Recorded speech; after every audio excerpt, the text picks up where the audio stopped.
أعوذ بالله من الشيطان اللعين الرجيم بسم الله الرحمن الرحيم الحمد لله رب العالمين والصلاة والسلام على خير خلقه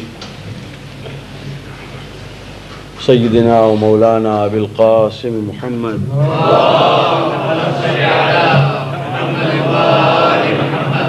وعلى أهل بيته الطيبين الطاهرين المعصومين أما بعد سلام عليكم ورحمة الله وبركاته. وعليكم السلام.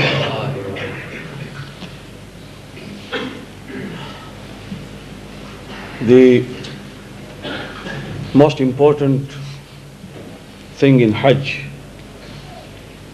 is of course to understand that Kaaba, which has been associated to the name of Allah subhanahu wa ta'ala. It is called Baytullah, the house of God, the house of Allah. Allah does not live in there, but it is only associated because in the ultimate wisdom of Allah subhanahu wa ta'ala, He has created a center on earth, a nucleus towards which the whole ummah is drawn. And that has been a very important development. There was a need of a particular center towards which the whole ummah is attracted, regardless of its color, regardless of its caste, regardless of its tribe, and its station in life. Come there, and all of us are leveled in dress and also in our stations. All of them who come there are slaves of Allah subhanahu wa ta'ala. There is no one high and no one low.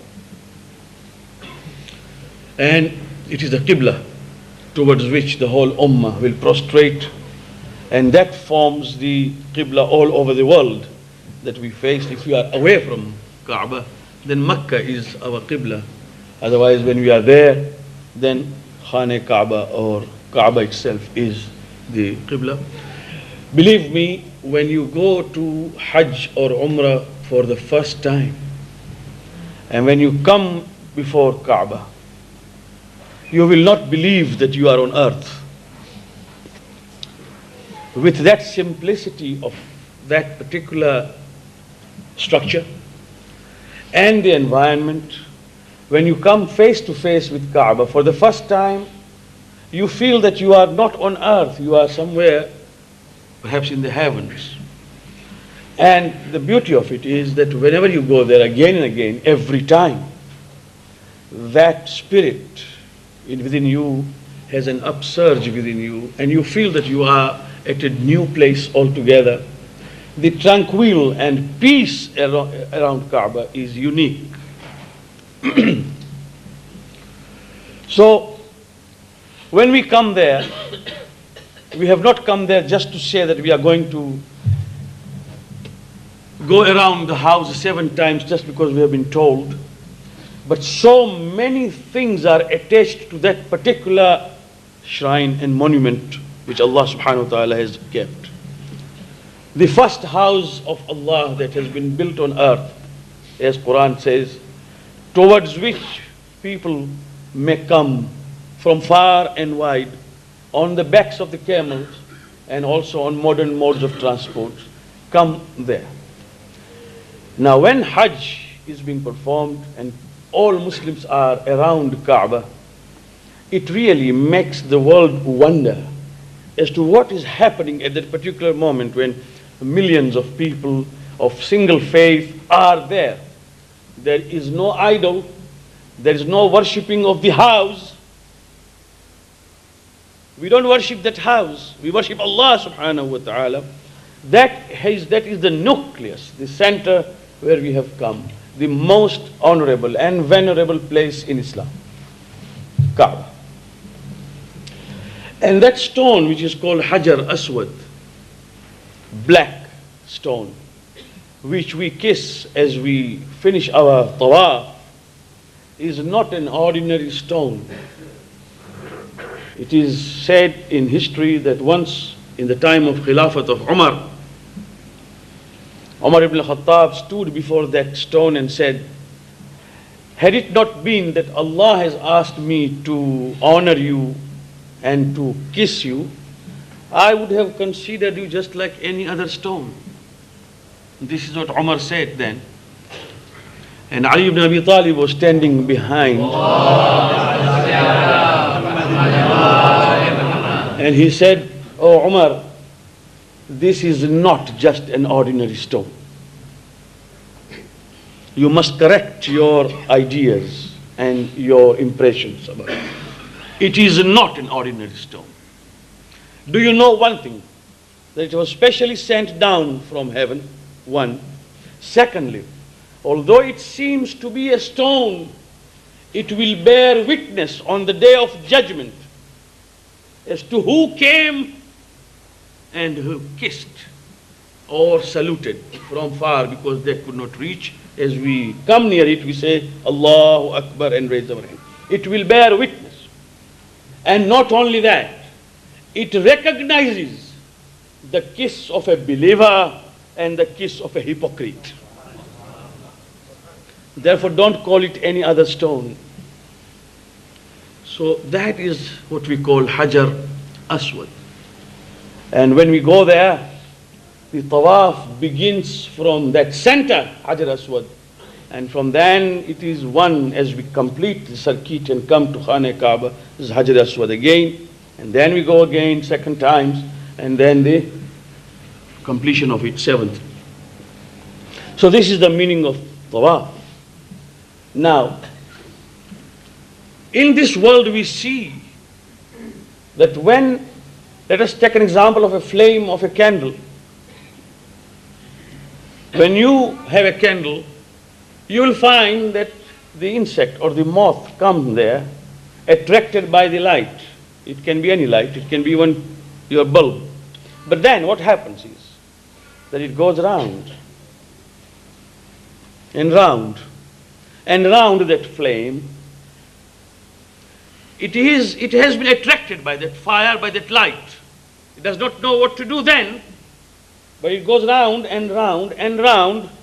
It feels the heat and warmth of that flame, and it does not know what to do except that the time comes when it slightly, if it slips, it might get into the flame and burnt into ashes.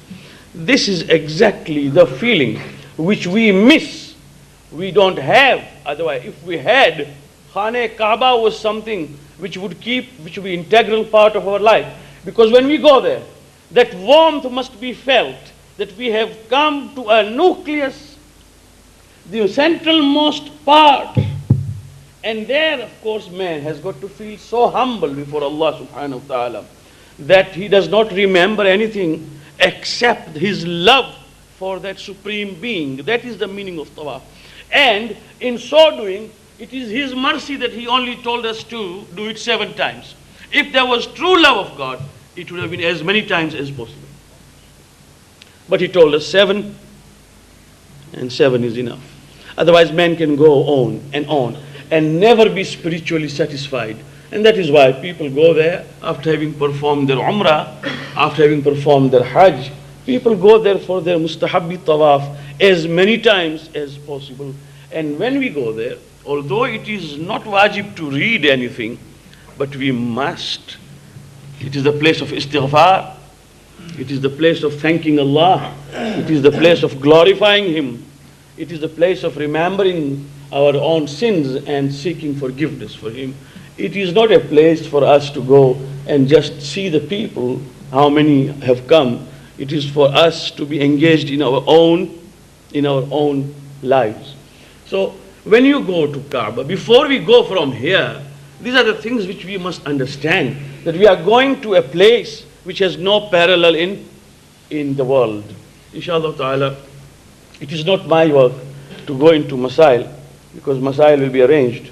It is my work to see that people do go there with ma'rifah and with cognition and with understanding what they are doing. Inshallah ta'ala, Allah will accept our Hajj. Last night,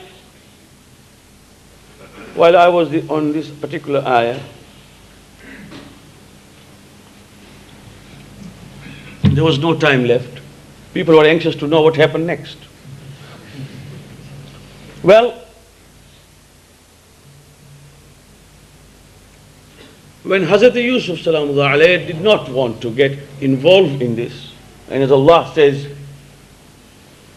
that we warded off evil and vice from him, for he was among the purified slaves. Naturally, Zulaykha was still very persuasive and was trying to force Yusuf into commitment of that vice. Allah says, وَاسْتَبَقَ الْبَابَ. Both of them rushed for the door. Yusuf rushed for the door so that he could open the door and get out of the chambers. Zulaykha rushed for the door to prevent Yusuf from getting out. In Arabic, musabaqa is called a race where every party wishes to reach the goal earlier, first. Zulaykha wanted to reach first so that she could prevent Yusuf. Yusuf wanted to reach first so that he could open the door and get out. وَاسْتَبَقَ الْبَابَ. This gives us a hint sometimes, and a very important hint, that in appearance two people might be doing the same thing, but the intentions are different. It's a very important thing. Both of them are rushing for the door, but the intentions are different. وَقَدَّتْ قَمِيصَهُ مِن دُبُرٍ. As Yusuf was running, Zulaykha was behind him, trying to overtake him. Her hand fell on the garment of Yusuf, and the garment of Yusuf was torn from behind. Qad in Arabic is a vertical tear. That means as she must have caught hold of Yusuf by the garment was torn vertically. وَأَلْفَيَا سَيِّدَهَا لَدَى الْبَابِ. When the door opened, somehow her husband was standing there. They both met the husband. Now what I have been telling you for the last 2 nights, and many are thinking that what has happened to him, that I don't know what iftar he takes and all that. But it is not so. What I am telling you is really human nature, at the same time the tragedy when we fall into sinful ways of life. Now the husband is there, the door opened, and Zulaykha is there, and so is Yusuf. Immediately as she saw the husband, she did not allow Yusuf to speak a word. She immediately said, قالت ما جزاء من أراد بأهلك سوءا. What punishment will you give to a person who tries to have evil intention against your wife? The whole picture is changed. This is an art which a woman has. Now when I say this again, I say this with apology to my sisters. It's not for them that I say. I talk of women, as I said, member of human species. Now if it applies to me or anyone, Allah save us. قالت ما جزاء من أراد بأهلك سوءا. She said immediately, what will be the punishment of he who has an evil intention against your wife? إلا أن يسجن أو عذاب أليم. Except that he might be imprisoned, or he must be given very severe chastisement and punishment. So she not only accused Yusuf, she suggested also the punishment. She made a subtle hint. Now, musibah. قال, then Yusuf suddenly said, هي راودتني عن نفسي. Believe me, he said, that it was not I who did it. It was she who tried to seduce me, tried to entice me. Mulla Muhsin Faid Kashani, in his tafsir As-Safi, says that something very important is here in this ayah. Suppose, God forbid, it happens to me. Somebody comes and accuses me immediately in such a confusing state. In order to make the party believe that I am innocent, I would say, Khuda jo son. No? Allah ki qasam. By God, oh no, by God, Quran jo son and everything. Trying to put some weight over my innocence. Huh? Ali ibn Abi Talib salawatullah salamu alayhi said, to swear or to take an oath is unnecessary altogether, except in the court of law, where of course there is no other way of evidence. But otherwise in day-to-day talk it's absolutely necessary, unnecessary. Because if you are truthful, you don't require it. And if you are a liar, then you are committing a sin. So why? Why say Allah ki qasam, by God and all that? You see, and sometimes the more one takes oath, the better liar he is.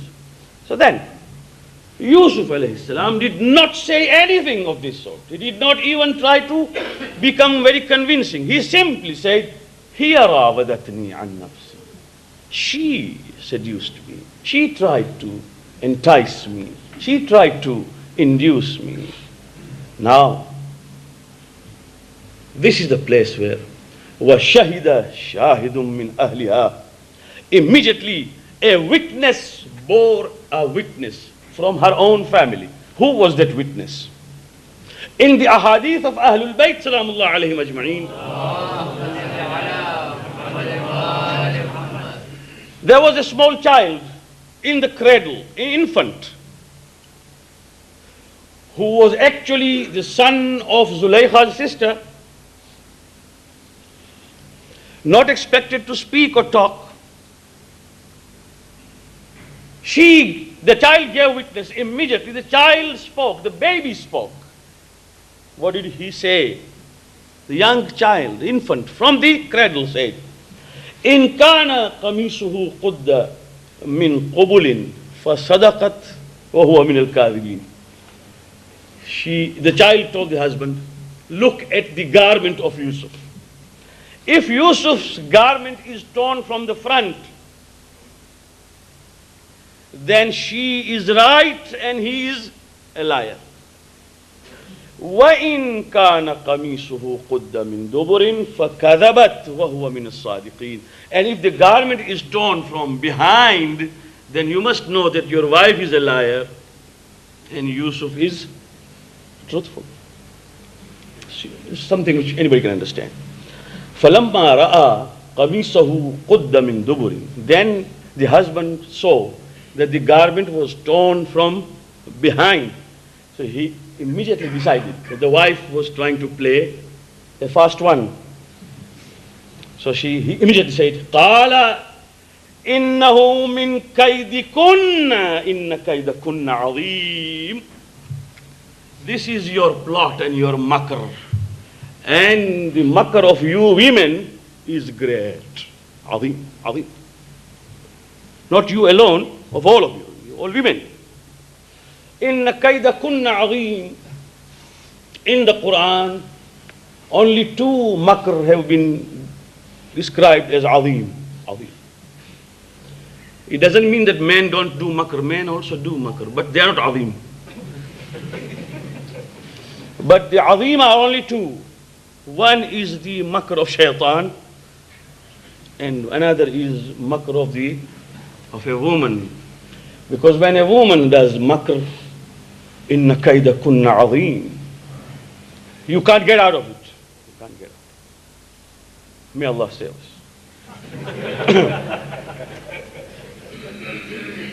Yusuf, then he said, أعرض عن هذا. Oh Yusuf, now turn your face away from this, means forget about this. Let this be forgotten. And then he looked at his wife and said, وَاسْتَغْفِرِي لِذَنْبِكِ. And seek forgiveness from Allah for the sin that you have committed. Innaki kunti min al-khati'in. You are the one among those who are guilty. But the makr of the ladies don't stop here. They don't. You know, it starts with gossips. And there is one art which we have learned from women. We men. I'm telling you, don't tell anyone else. This is an art of a woman. But we have learned.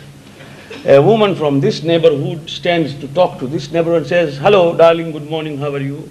The weather is good. Do you know?" But don't tell anyone. That woman in the neighborhood is having an affair. But don't tell, I'm telling you because you are my close friend. And that passes on and on. Everyone is told not to tell the other fellow. This art we men have learned from women when we also tell people, I'm telling you because I respect you and I honor you and I trust you. But please don't tell. And that is the most dangerous assignment given to people like us, because he has told me that this is a private thing. Then he goes himself and drums it up in the town.